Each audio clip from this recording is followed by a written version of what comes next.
కానీ దురదృష్టం మన దగ్గర ఒక పార్టీ ఉంది. ఏ పార్టీ? గొడ్డలి పార్టీ. ఇది గొడ్డలి పార్టీ అవునా కాదా అందరూ ఆత్మవిమర్శ చేసుకోవాలి. మీరు గాని అది గొడ్డలి పార్టీ అవునంటే మీరు కూడా ఆ పార్టీకి గొడ్డలి పార్టీగా నామకరణం చేసి ఇప్పటి నుంచే మీరందరూ ఆ పేరుతోనే పిలవాలి. సిద్ధమా అని అడుగుతున్నా మిమ్మల్ని అందరినీ. నేను ఒకటి అడుగుతున్నా, ఎక్కడో ఉంటారు ఒకప్పుడు తీవ్రవాదులు, వాళ్ళు కనపడరు, కానీ ఒక లెటర్ పంపిస్తారు, నేను చెప్పినట్టు నువ్వు చేయకపోతే నిన్ను చంపేస్తామని. భయపడి డబ్బులు ఇమ్మంటే డబ్బులు ఇస్తారు, ఏ పని చేయమంటే ఆ పని చేసేవాళ్ళు. నేను వాళ్ళ మీద పోరాడాను. కడాన నన్ను టార్గెట్ చేశారు. టార్గెట్ చేసి తిరుపతి వెంకటేశ్వర స్వామికి ఏదైతే మనం మామూలుగా లాంఛనాలు ఇస్తాం, అలాంటి లాంఛనాలు ఇచ్చే సమయంలో నా మీద 23 క్లేమోర్ మైన్స్ పెట్టి నన్ను చంపే ప్రయత్నం చేస్తే సాక్షాత్తు వెంకటేశ్వర స్వామి దిగొచ్చి నాకు ప్రాణభిక్ష పెట్టాడు.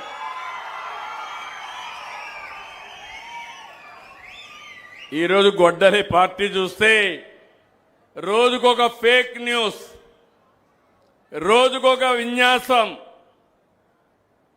ప్రజల్లో కులం, మతం, ప్రాంతం ఇలాంటివన్నీ చిచ్చులు పెట్టే పరిస్థితికి వచ్చాడు.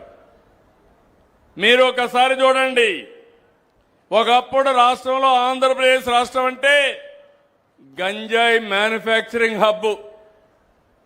పాడేరణంగానే గుర్తొచ్చేది. అది ఒక పంట, గంజాయి పంటే ఆడ పండించేవాళ్ళు. అక్కడి నుంచి డ్రగ్స్ వచ్చేటివి. ప్రతి ప్రాంతంలో డ్రగ్స్ ఇచ్చి, గంజాయి ఇచ్చి మన పిల్లల జీవితాలతో ఆడుకున్నారు. ఒక వ్యక్తి గంజాయి గాని సేవిస్తే జీవితంలో మారడు. నేను ఏ పనైనా చేయగలుగుతాను, కానీ గంజాయికి అడిక్ట్ అయిన వాళ్ళని మార్చాలంటే చాలా ప్రమాదం. తల్లులు మీరు గుర్తుపెట్టుకోవాలి. అలాంటిది రాష్ట్రం మొత్తం గంజాయి మయమైపోయింది. గంజాయితో సమానంగా బ్లేడ్లు పట్టుకొని ఎక్కడికక్కడ రౌడీజం ప్రారంభించారు. కొన్ని సెంటర్లో వీటికి ఒక కేంద్రంగా తయారైపోయింది. ఇలాంటప్పుడు చాలా గట్టిగా ఉన్నాం. నేను అడుగుతున్నా మిమ్మల్ని అందరినీ, ముందు కంటే లా అండ్ ఆర్డర్ బాగుందంటే గట్టిగా చప్పట్లు కొట్టి హర్షాన్ని, ఆమోదాన్ని తెలియజేయండి. మీకు స్వేచ్ఛ ఉంది, మీరు మాట్లాడే పరిస్థితిలో ఉన్నారు. కనీసం ఈ మీటింగ్కి వచ్చి నేను ఏదైనా చెప్తే చప్పట్లు కొట్టి, లేకపోతే ఇష్టం లేకపోతే వెళ్ళిపోవడానికి కూడా స్వేచ్ఛ ఉంది. అవునా కాదా అని అడుగుతున్నా. 5 ఏళ్లు మీటింగ్ పెడితే బలవంతంగా తీసుకొచ్చి కందకాలు దువ్వి చుట్టుపక్కల మిమ్మల్ని నిలబెట్టిన రోజులు, బంధించిన రోజులు. ఎవరైనా అడ్డం మాట్లాడితే వాళ్ళ మీద దాడులు చేసిన రోజులు. మీరొక్క విషయం చూడండి, ఇటీవల 3 సంఘటనలు చెప్తున్నాను. ఇలాంటి 30 ఉన్నాయి, 300 కూడా ఉన్నాయి. మనందరికీ ఒక రాజధాని అవసరమా లేదా మిమ్మల్ని అడుగుతున్నా. ఏమమ్మా, కావాలనా లేదా? కావాలి అనుకున్నాడు చేతుల పైకెత్తండి. అందరికీ రాజధాని కావాలి. గొడ్డలి పార్టీకి మాత్రం రాజధాని అవసరం లేదు. ఎన్నికల కంటే ముందు మొట్టమొదటిసారిగా అసెంబ్లీ హైదరాబాద్ లో పెడితే నేను కూడా అమరావతిని సపోర్ట్ చేస్తానని చెప్పాడు.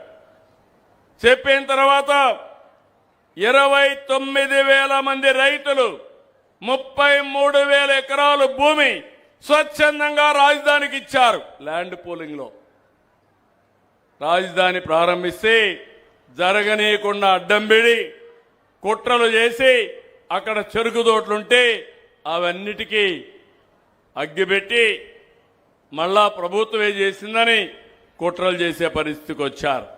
వీళ్ళకి అలవాటే.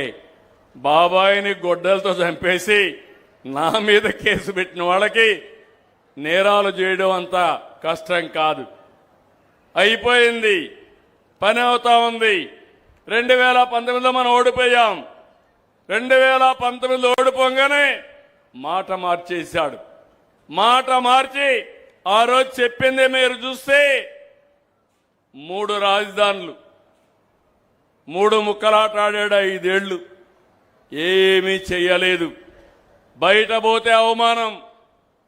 ఎవరన్నా తమిళనాడు నుంచి బయట పోతే మీ రాజధాని ఏదంటే గర్వంగా చెన్నై అని చెప్పేవాళ్ళు. తెలంగాణ నుంచి బయట పోతే మీ రాజధాని ఏదంటే హైదరాబాద్ అని నేను డెవలప్ చేసిన రాజధాని గర్వంగా తెలంగాణలో చెప్పేవాళ్ళు. బెంగళూరుకు పోతే కర్ణాటకకు పోతే కర్ణాటకలో బెంగళూరుని గర్వంగా చెప్పేవాళ్ళు. మన పిల్లలకు కూడా అర్థమయ్యేది కాదు ఏ రాజధాని అని చెప్పాలి. 3 రాజధానులు అంటే ఓ మీకు 3 ఉన్నాయని అందరూ నవ్వేవాళ్ళు. ఇలాంటి అవమానాలు భరించాం. మళ్ళా మన ప్రభుత్వం వచ్చింది. అందుకే అలాంటి పార్టీ ఉండకూడదని 154 సీట్లతో గెలిచిన పార్టీని 11కే పరిమితం చేశారు మీరందరూ కలిసి. మళ్ళీ మొన్న వస్తే అందరూ అన్నారు మీరు శాశ్వత రాజధానికి కానీ చట్టబద్ధత ఇవ్వకపోతే మళ్ళా ఎప్పుడో ఒకసారి గొడ్డలి పార్టీ సైకో వస్తాడు, మళ్ళా మారుస్తానంటే మేమెందుకు పెట్టుబడులు పెట్టాలన్నారు.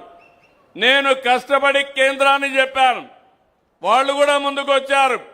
పార్లమెంట్లో లోకసభ రాజ్యసభ 2 కూడా ఆమోదించి చట్టాన్ని చేశాయి.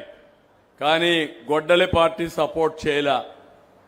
అంటే మీరు గుర్తుపెట్టుకోవాలి, ఒక రాజధాని మీద ఇంత విషయాన్ని కక్కడం చాలా దుర్మార్గమైన కార్యక్రమం. అది అయింది.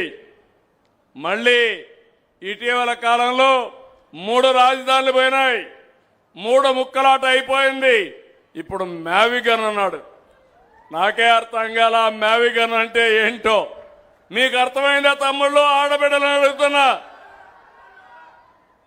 నిన్న రౌడీలతో దండయాత్ర, అమరావతి పరిరక్షణ కోసం దండయాత్ర. ఒక మనిషి అంటే ఒక మాట ఉంటుంది, ఒక మనిషి అంటే ఒక నిలకడ ఉంటుంది. ఎవరికి నిలకడ లేకుండా ఉంటుందో మీరు ఆలోచించుకోవాలి. ఎవరికి ఉంటుంది? ఏం తల్లి, ఎవరికి ఉంటుంది? ఇలాంటి వాళ్ళ వల్ల మనకు లాభమని అడుగుతున్నా. ఇంకొక విషయం, మొన్న విజయవాడలో ఒక వ్యక్తి మిస్ అయ్యాడు. అతను అరెస్ట్ చేశారు, మిస్ అయ్యాడు. అది కూడా మీరు చూసుంటారు. ఆ విషయంలో నా నోటీస్కి వస్తానే, సింగపూర్ నుంచి వస్తానే నేను సిట్టేసి ఎవరైనా సరే పోలీసులు కూడా చట్టపరంగా యాక్షన్ తీసుకోవాలని చెప్పి పెట్టాను. ఓసారి పోలీసులు కూడా చాలా టెన్షన్లు ఉంటాయి. రౌడీలు పోలీసులను ఛాలెంజ్ చేసి పోలీసులకు కూడా రోషం వస్తుంది. వాళ్ళు మనుషులే, వాళ్ళు కూడా రాత్రింబగుళ్ళు పనిచేస్తున్నారు. అలాంటి జరిగితే నేను ముందు ఒక సిట్టేసి యాక్షన్ తీసుకుంటాను కూడా పెట్టాను. కానీ మీరు చూస్తే ఆ ఇష్యూని కులముద్ర పెట్టాడు. ఇద్దరు కూడా కాపులే.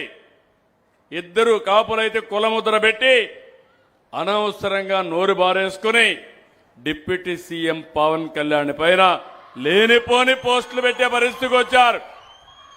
కడాన మీరు గుర్తుపెట్టుకోవాలి, ఆయన కూతుర్లు ఏం తప్పు చేశారని అడుగుతున్నాం. కూతుర్ల పైన అసభ్యకరమైన పోస్టులు పెట్టి మానసిక క్షోభకు గురయ్యే పరిస్థితికి వచ్చారు. అంటే వీళ్ళు మనుషులని నేను అడుగుతున్నా. మీ మీద పెడితే మీకు బాధ ఉంటుంది. నేను నా జీవితంలో ఎప్పుడూ బాధపడలేదు. నా భార్యని అసెంబ్లీ సాక్షిగా దూషిస్తే నాలాంటి ఉక్కు మనిషి కూడా కొలాప్స్ అయ్యి, నేను కూడా ఓసారి మనిషి బాధపడి ఫస్ట్ టైం నా జీవితంలో 23 క్లేమోర్ మైన్స్తో నా మీద దాడి చేస్తే ప్రాణాలు పోయాయన్నా ఏడవలేదు. కానీ ఆ రోజు నేను కూడా కుంగిపోయాను, బాధపడ్డాను. ఇది మన కుటుంబం పైన ఉండే మన గౌరవం అవునా కాదా అని మిమ్మల్ని అడుగుతున్నా. ఈ విషయం మీరు గుర్తుపెట్టుకోవాలి.